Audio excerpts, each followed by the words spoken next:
صلو علی الحبیب صلی اللہ علی محمد صلی اللہ علیہ وسلم۔ اس وقت ہم مسجد قباء میں موجود ہیں جو کہ مدینہ شریف میں واقع ہے۔ یہ پیچھے آپ اس کا محراب دیکھ رہے ہیں اور اوپر جو ہے وہ گنبد ہے۔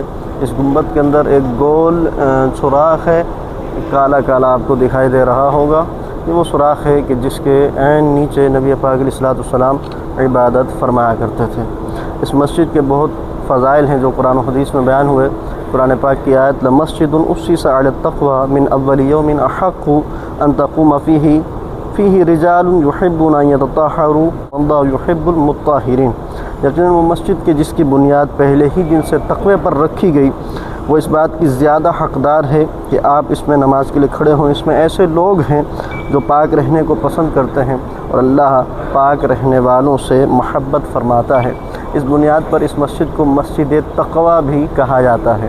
نبی پاک علیہ الصلوۃ والسلام اس مسجد میں ہر ہفتے سنیچر کے دن تشریف لایا کرتے تھے اور عبادت فرمایا کرتے تھے، اور حدیث پاک کا مفہوم ہے، فرمایا کہ جو اپنے گھر سے وضو کر کے مسجد قباء آئے اور 2 رکعت نفل ادا کرے تو اس کو مقبول عمرے کا ثواب مل جائے گا، حاصل ہوگا، عمرے کے برابر اجر دیا جائے گا۔